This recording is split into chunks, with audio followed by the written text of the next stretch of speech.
Hello student, Assalamu alaikum. Today we are going to discuss about fetal compromise in abnormal labor. As we have started abnormal labor, in which we have already discussed about the dysfunctional uterine activity and about the pelvic disproportion, and now we are going to discuss about the fetal compromise in the labor. So the fetus may be compromised just before labor, but we came to know about this fetal compromise at the time of labor when there are uterine contraction. The placental blood supply decreases, due to which the fetal blood supply decreases and fetal hypoxia and acidosis occur, due to which we came to know about the fetal compromise. And the fetal can compromise during labor. There are two scenarios. In one case, the fetal may be compromised before labor. The fetus is compromised before labor, and in the second scenario, the fetus can compromise during the time of labor. Can compromise at the time of labor. So, if the fetus is compromised before labor, we came to know about that compromise at the time of labor when the contraction of uterus occur. The blood supply to the placenta decreased, which result in fetal hypoxia and fetal acidosis. Now, what are the risk factors that leads to fetal compromise during labor? So the risk factor includes 6 P's. In 6 P's, there will be placental insufficiency, which result in fetal growth retardation. There will be prematurity or post-maturity. In post-maturity, fetal can compromise. In prematurity, fetal can also get compromised. There will be prolonged labor. There will be precipitous labor. Prolonged labor, a labor which is more than 12 hour in multipara, more than 12 hour in nulliparا, and more than 8 hour in multipara. This is called prolonged labor. And what is precipitous labor? Precipitous labor is is less than 3 or less than 4 hour. If the labor is less than 3 hour, this is called precipitous labor, and if it is more than 12 hour in nullipara and 8 hour in multipara, it is called prolonged labor. So both prolonged labor, precipitous labor, placental insufficiency, prematurity, and even cord prolapse and post-maturity can result in fetal compromise, as well as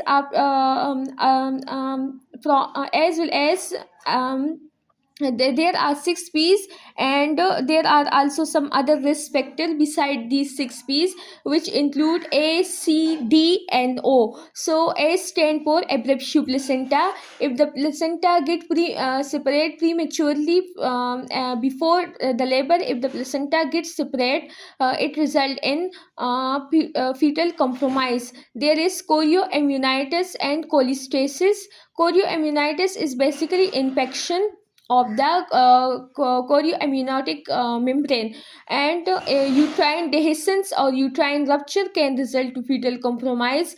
Diabetes mellitus and oligohydramnias and oxytocin increases the contraction of the uterus, so result in fetal compromise. Oligohydramnias and uterine rupture, chorioamnionitis, abruptio placenta, and these 6 P's can cause fetal compromise.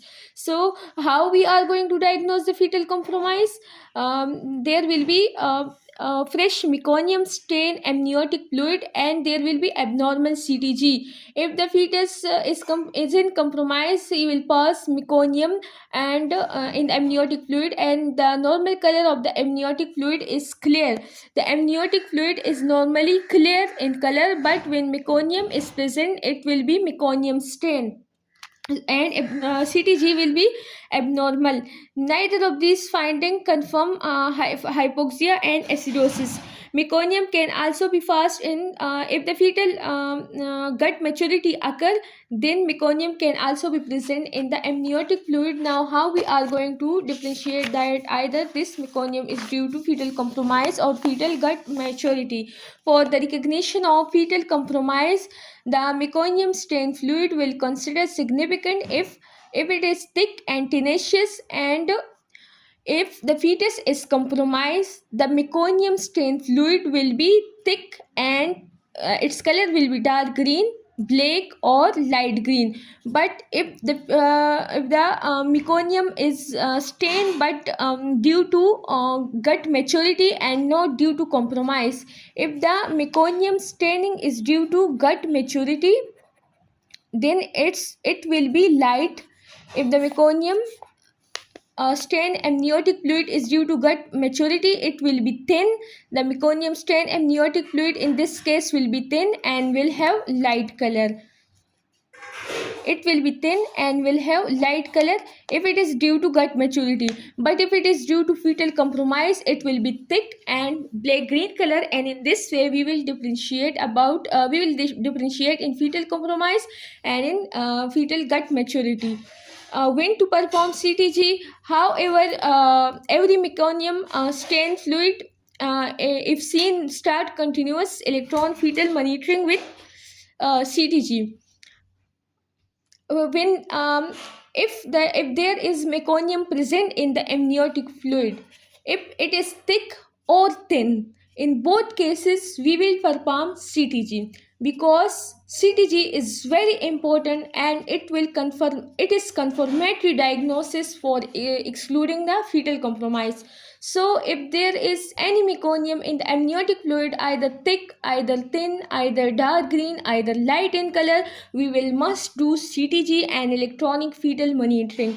If any change in the heart rate of the fetus is noted by intermittent auscultation, we will again do CTG, because there may be fetal tachycardia, fetal bradycardia, and fetal heart rate deceleration. So, when to perform CTG? If there is any meconium in the amniotic fluid and if there is any change in the fetal heart rate, either the heart rate is more, that is fetal tachycardia, or less, that is fetal bradycardia, and if there is any fetal deceleration, then we must perform CTG. So the CTG will be classified as normal CTG, suspicious CTG, and abnormal CTG. Management: how we are going to manage the normal, suspicious, and abnormal CTG? Basically, there will be pathology, that is fetal compromise will be present, so it is also called pathological CTG. While suspicious CTG, there will be some suspicious of fetal compromise. We will be not sure about the fetal compromise, but we will suspect about fetal compromise, so we will perform resuscitative maneuver. If the CTG is suspicious, if we have doubt of fetal compromise, we can perform some maneuver in which we can reposition the mother. We can turn the mother to the left lateral position to prevent the decreased flow to the uterus and to prevent veno-caval compression.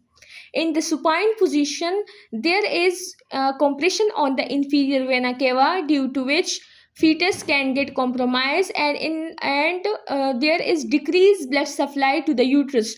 To prevent this decreased blood supply to the uterus and to prevent this veno-caval compression, we will turn the female to the left lateral position, and we will stop oxytocin. If the female is on oxytocin drip, we will stop the oxytocin, because oxytocin causes contraction of the uterus, lead to decreased blood supply to the placenta, and leads to fetal compromise.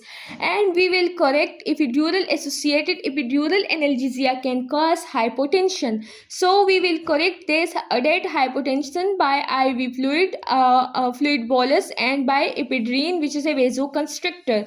If the epidural analgesia cause hypotension, we will give vasoconstrictor, which is epidural, and we'll treat that hypotension, as well as we have to give the fluid, the IV fluid, to the patient. So what are the resuscitative maneuver if the CTG is suspicious?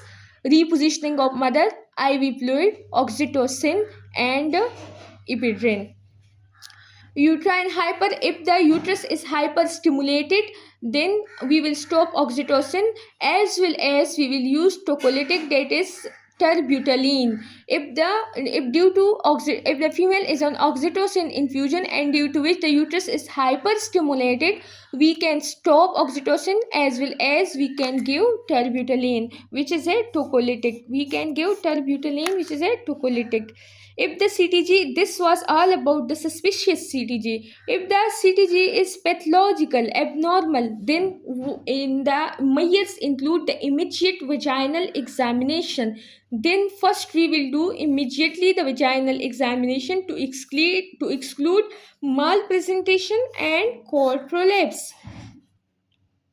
Malpresentation, either the presentation will be cephalic or breech, or there we can brow presentation, face presentation, shoulder presentation. To exclude this presentation, we will immediately do vaginal examination, and to exclude cord prolapse, we can do vaginal examination if the CTG is pathological to assess the progress of the labor. If the CTG is pathological, if the cervix is fully dilated, we will deliver the baby vaginally by using forceps or ventouse. If our CTG get abnormal, pathological, then we will do the vaginal examination to exclude cord prolapse as well as to exclude malpresentation, and immediately we will do vaginal delivery by using forceps or by using ventouse delivery or forceps delivery. We will do instrumental delivery. But if the cervix is not fully dilated, we will do vaginal delivery only in that case in which cervix is fully dilated, that is in which the cervix is about 10 centimeter. But if the cervix is not fully dilated, that is it is about 3 centimeter or 4 centimeter, then we cannot perform the vaginal delivery. Then we will do fetal blood sampling, for which the cervix should be more than 3 centimeter dilated. The procedure of fetal blood sampling is that we will ask the patient to lie in the left lateral position. First of all, we have to explain the whole procedure to the patient. Then we will take a written informed consent from the patient. Then we will ask the patient to lie on the left lateral position, and we will insert an amnioscope into the vagina. We will insert an amnioscope into the vagina, and its distal end will be applied to the fetal head. Scalp is clean and a small cut is made on the scalp using a blade with guard. Blood is collected into a microtube. We will first ask the woman to lie on left lateral position. Then we will insert amnioscope into the vagina. Then we will make a cut on the scalp and will take blood sample from the scalp and will collect it in a microtube. So in this procedure we have used microtube, amnioscope and a blade. My amnioscope, microtube and a blade to make a cut in the fetal skull. This is the procedure, and the about 0.25 ml of blood will be collected. Then how will we interpret the results of this procedure? If the pH is normal, the normal pH is basically more than 7.25. If the pH of the fetal blood is less than 7.2, it will confirm fetal compromise. If the pH is between 7.2 and 7.5, as we said that normal pH is more than 7.25, but if the pH is between 7.2 and 7.25, then what will we do? Then this is called the borderline pH. In this case, we will repeat the CTG after 30 minutes. If the pH is borderline, that is between 7.2 to 7.5, then we will repeat CTG after 30 minutes. But if the pH is less than 7.2, then the fetal compromise is confirmed, and if the pH is more than 7.2, it will be normal. If CTG persists abnormal despite of normal fetal blood sample, if we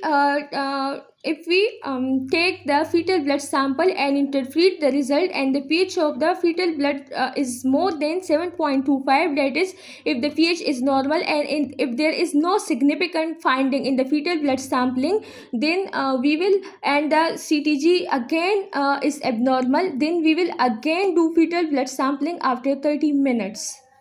Thank you. If you people are liking my video, please subscribe to my channel and share my videos.